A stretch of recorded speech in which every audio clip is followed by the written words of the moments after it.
Salut à tous et salut à toutes, c'est Xana et aujourd'hui on se retrouve sur la Dagoma que j'ai fait passer en version ultime en full option pour l'instant. Donc j'ai mis la carte justement dans ma version. Voilà, je vais me rappeler. Donc qui permet d'améliorer le silence en fait. J'ai pas trouvé de différence à part le fait que les prix sont mieux situés et que c'est moins bordélique que sur l'ancienne. Juste un souci avec les supports que j'ai actuellement, parce que je n'ai rien changé.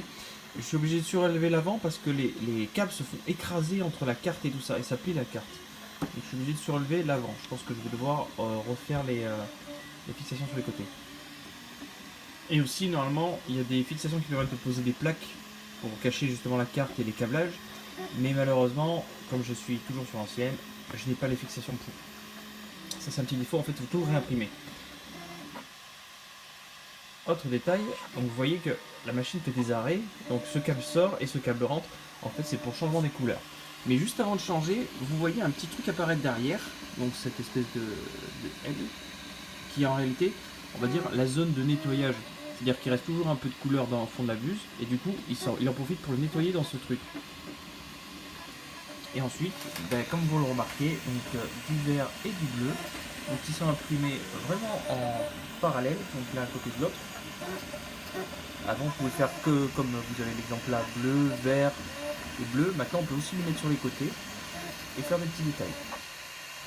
Regarde bien, il va encore changer. Voilà, et à chaque fois, il change de couleur.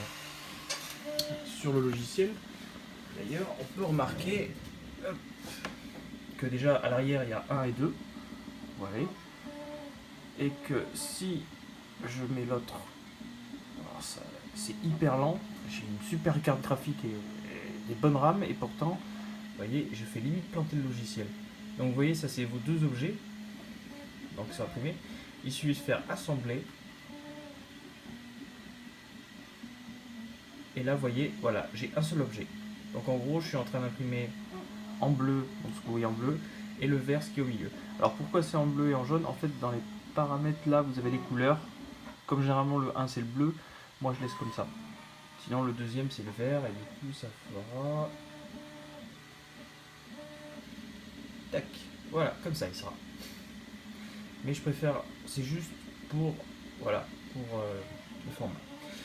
Et ensuite, vous avez aussi donc filament pour support. Donc ça c'est bien pratique quand par exemple vous imprimez une pièce d'une couleur rouge et que vous voulez pas que pour facilement trouver les supports.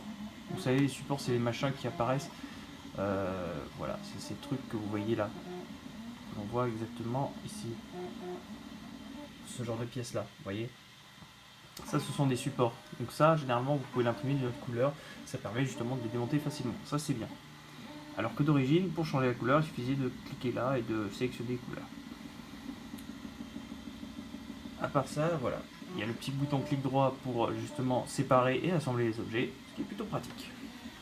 Et derrière, votre imprimante tourne. Et la nouveauté aussi, pour ceux qui utilisent l'ancienne version, on voit le nombre de lignes qu'il a fait. 113 à 403. Avant, on avait juste le lancement en cours et on avait le temps total.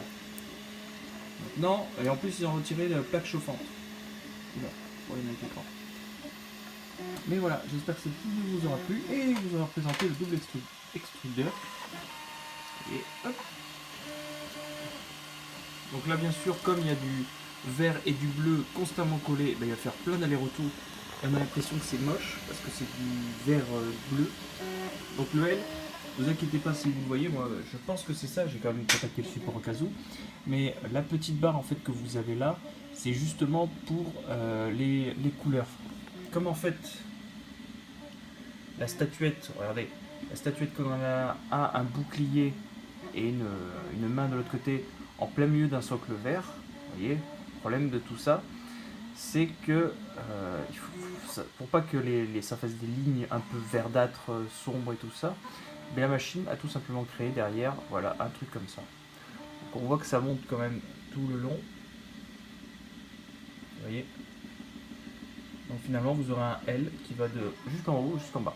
Après, si vous avez des pièces qui ont moins de couleurs, parce que là justement, le problème qu'il y a, c'est que j'ai constamment des mélanges de couleurs. Donc, vous remarquez que normalement, si je le mets là, regardez, ça s'arrête juste avant ses cheveux. Non, ça va jusqu'en haut. Autant pour moi, ça va jusqu'en haut. Alors là, je comprends pas vraiment pourquoi, sachant que qu'il a rien du tout. Alors après, est-ce que c'est un. Je pense que c'est le système automatique qui fait justement sur le bicouleur des. Au moment de changer les couleurs, justement, de. À chaque fois d'aller là derrière. Je verrai ça à la fin de la pression et je vous le dirai. Pour ce. À bientôt pour ma vidéo.